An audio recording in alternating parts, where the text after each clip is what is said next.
I really don't like making overwhelmingly negative YouTube videos, especially considering that this will be the second one in a row in a long string of multiple positive videos that I've made on many other games that I thoroughly enjoy.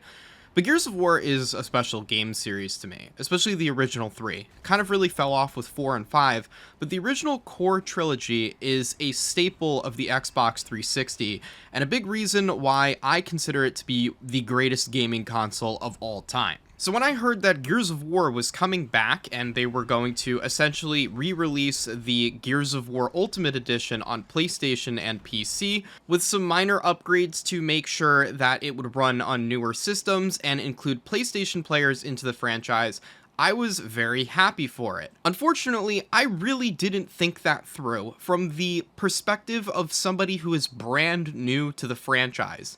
This is a very embarrassing way to introduce people to Gears of War. For $40, this is very lazy. Look, as far as the campaign goes, if you want to play the Gears of War campaign, unfortunately, Ultimate Edition kind of butchered it, but it's what happens when you upgrade things and you try to make them look more modern. You lose a lot of the atmosphere from the original Gears of War game, so already there's points off there because you're not getting the exact horror atmosphere that old Gears had, nor are you getting the filters or anything that we had on Legacy 360, which is fine. For the story, the gameplay, and everything else, dude, it's Gears of War, it kicks ass, it's a ton of fun to play. However, upon booting it on my PC, I noticed two very big problems.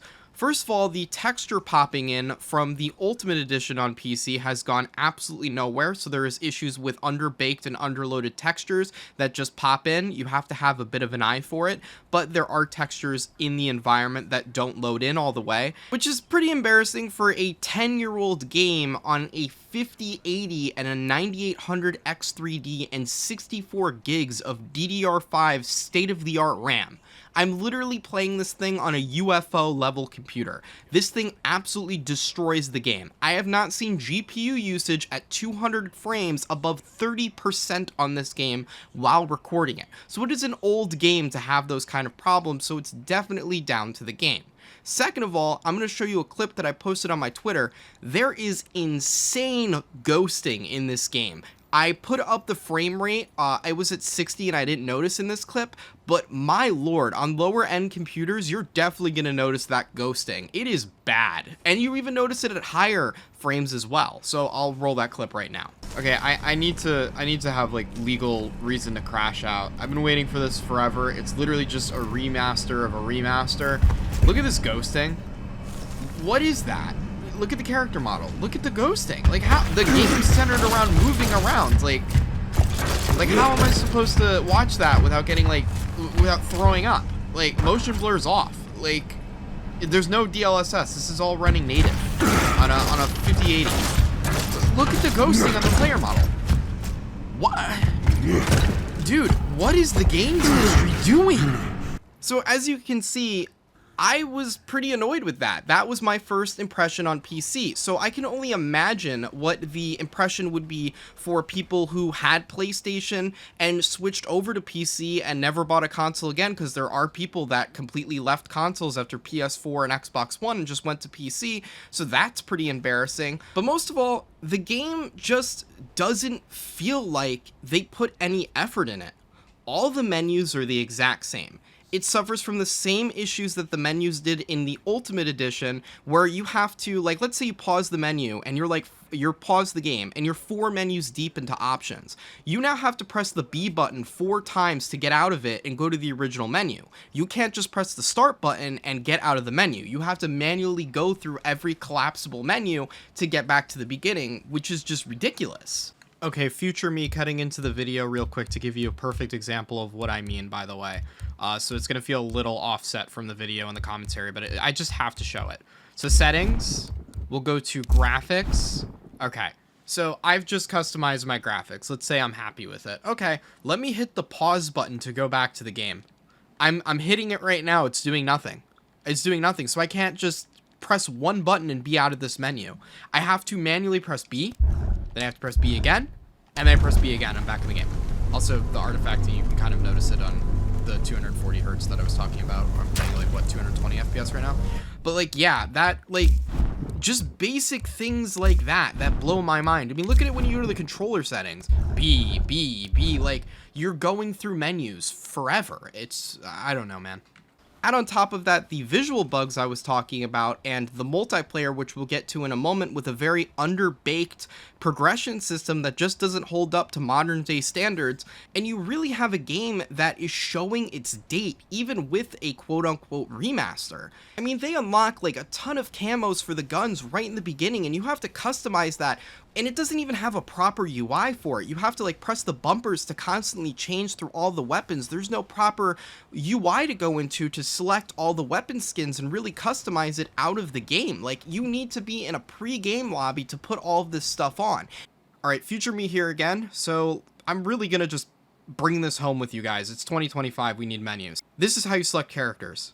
Right trigger, right trigger, right trigger, right trigger, right trigger, right trigger, left trigger, left trigger, left trigger, left trigger. This is what you do. This is it. This is the character selection. But it gets better. They give you a ton of camos, so this is how you select camos. Let's say I want to go through all the camos and see what I have. So right now I'm on the Dark Omen camo. So let's look through those camos. Let's play a round of let's look through the camos and find the one I want, because maybe I want to use something else. Okay, Crimson Omen, bodied, cog, sweaty. Okay, these all look really cool.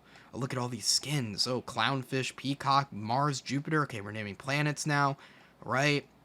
Lit, Greek Gun, Pink Flame, Green Flame, Yellow Flame. Look at all those flames. Rasta, Greeny, Fire. We've got some animated skins. Oh, how cool.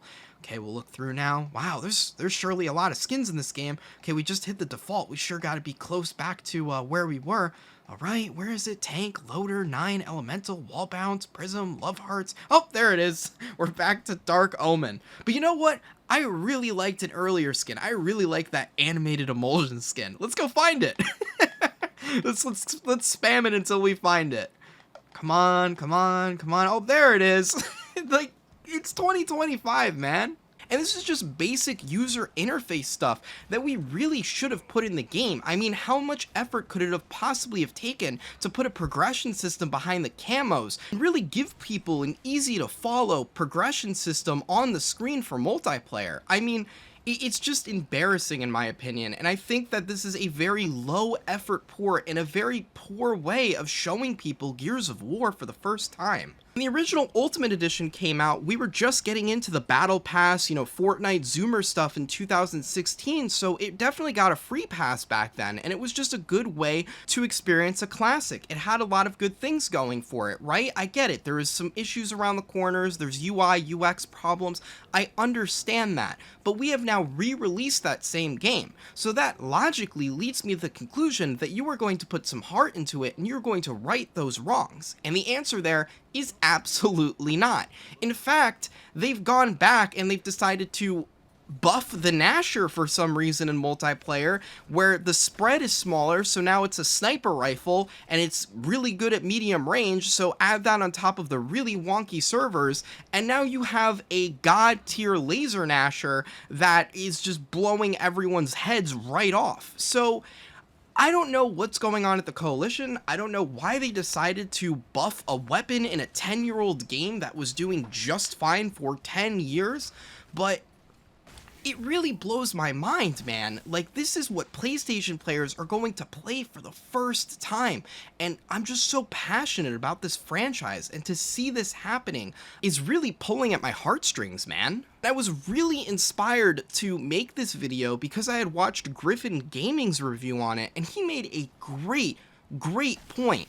This would have been the perfect time to release a Gears of War collection, with Gears of War 2 and 3 remastered, and give PlayStation Gears 1, Gears 2, and Gears 3, and then when Gears E-Day comes out, we can all jump for joy because we've gotten the full experience of the whole suite of Gears of War games, the classic trilogy, and we can play the new game that comes out, and then we can also go back and forth between those two massive titles, like Halo has with the Master Chief Collection. But once again, Microsoft has slept on an IP that is so beloved and so amazing, and they just haven't gone ahead with it. And to roll it back of like, hey, you know, maybe 2 and 3 is a bit much to ask for, maybe just 1 and 2. Okay, here's the thing that Griffin Gaming pointed out.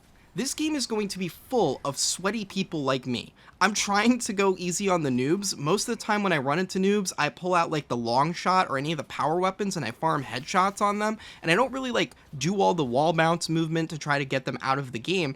But I've had literally 10 years of Gears of War Ultimate Edition and like 17, 18 years of Gears of War in general in my life.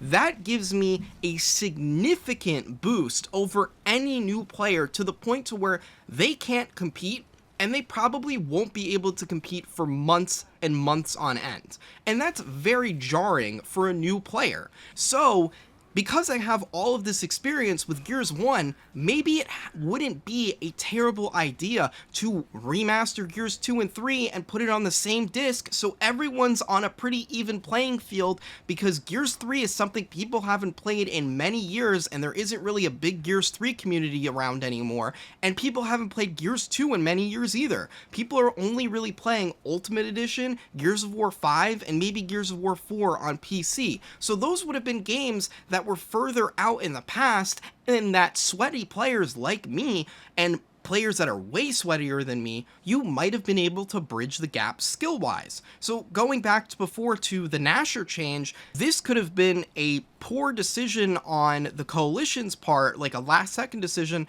where they noticed exactly what I just said. They probably saw thousands of people logging into Ultimate Edition and going, oh my god, we have 10, 20,000 extremely sweaty players that still want to play, that are going to log in on day one and absolutely rip and tear these PlayStation players apart. Let's throw a curveball at them so maybe we can bridge the gap a little bit for those PlayStation players. When in the reality, this was a problem that should have been addressed months ago. I mean, years ago at this point. Maybe you should have revamped multiplayer a little bit. Maybe you should have revamped the multiplayer just a little bit to where it felt somewhat new but familiar. Because once again, Gears of War Ultimate Edition versus Gears of War 1, it's really not the same. I mean, you can't make it exactly the same. So there are definitely things they could have done to bridge the gap, but even then, we still have to face the elephant in the room.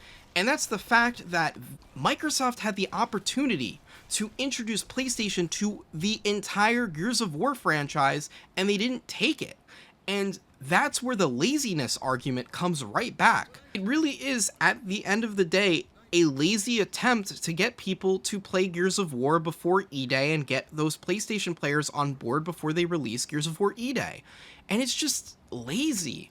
I mean, you couldn't have done anything to the game, you couldn't have changed any of the UI elements, you couldn't have done anything to progression. You really did control, copy, paste, and add it in crossplay and called it a day. And this really just isn't a good showcase for the Xbox brand anymore.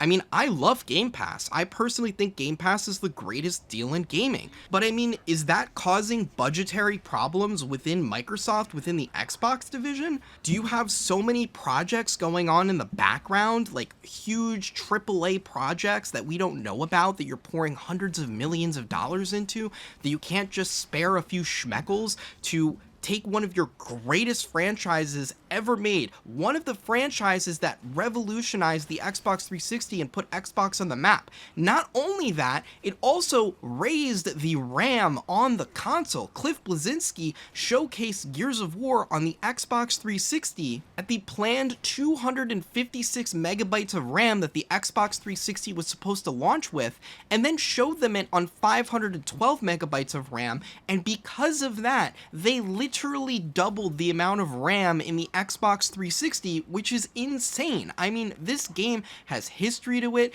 it has a great storyline, it has great origins, it's generated billions of dollars in revenue, it has an amazing extended universe, and they are seriously sleeping on this franchise. So to say the least, I'm just heartbroken. If you're on PlayStation, you know, I really want you to enjoy Gears of War, and this just isn't a good way to get into it. The campaign, of course, you know, if you want to throw $40 at it, go ahead. For your first time playing Gears of War, maybe the campaign is worth $40 to you if you replay it over and over again.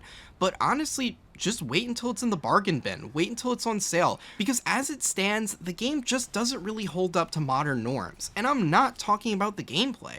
I'm not saying the gameplay sucks. It's Gears of War. It plays amazing, but it's just the little things in the game that show that the developers genuinely care about the product they're putting out that aren't present here, and it really is baffling. It was a ton of fun to play the beta, and the whole idea that Gears of War was back was really hitting me, but now that it's kind of died off a little bit since playing the beta up to the official launch of the game, I have to remember that I'm literally playing the same game I played 10 years ago. That's it. It's the same exact thing with new achievements that I can unlock. So I can go back through the game and I can get all the achievements again, and, it's got like slight performance upgrades, but at the same time, the performance upgrades are there, but it's not showing in the actual visuals. We still have underbaked texture streaming, and we have ghosting issues. So it really does blow my mind that Microsoft is at the point to where they think this is an acceptable way to introduce PlayStation players to a beloved franchise, and it really makes me wonder if they even care about Gears of War and Halo, period.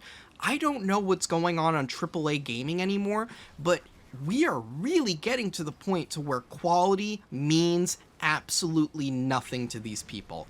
And in my opinion, it's been going on for many years now. We're going to get more AA developers, we're going to get more Baldur's Gates, we're going to get more Expedition 33s, we're going to get more Schedule 1s, and those developers are going to make tens of millions of dollars, like hand over fist money, and they're just going to scale up, and 10 years from now, AAA games are going to go, wait a minute, all of these guys are creating great games and they're making hundreds of millions of dollars because over the past 15 years, we're talking about 10, 15 years in the future, they're going to look back and they're going to think, wow, maybe we should have cared about the products we put out and not only cared about the bottom line. And that's where I think Xbox is right now. And it's very, very sad. I do love Game Pass. I love the games they put on Game Pass. But the games that Xbox in particular are publishing are not putting quality on the forefront, and that is getting very scary. We have Call of Duty on their Game Pass, we have Gears of War on the Game Pass, we all know how Halo Infinite went, Redfall was a disaster, Fallout 76 was a disaster as well. It is becoming a trend that any Microsoft-backed AAA game that is coming onto this Game Pass is a disaster, and I'm getting increasingly concerned. But overall, lazy. That's really what the word is at the end of the day. Lazy. I'm still gonna play it. Still Gears of War. I had Ultimate Edition. They sent me a code. I get a free upgrade. It's nice to play with the community again. I have a bunch of nostalgia going back to the past, but I don't know if this is gonna last. And I really don't see this game lasting for long either. So it's sad. It really is just sad. So anyways, let me know in the comments down below what you guys think if you're a PlayStation player. I really am sorry, and if you play it and you enjoy it, that's good. I just wish it was better, and I really hope to see people in the game. I just think at the $40 price point, it's a bit much to ask for $40, especially in the state that it's in. But yeah, man, AAA is driving me crazy. Our strategy remains the same. Cut off the head of the smith, and the body dies.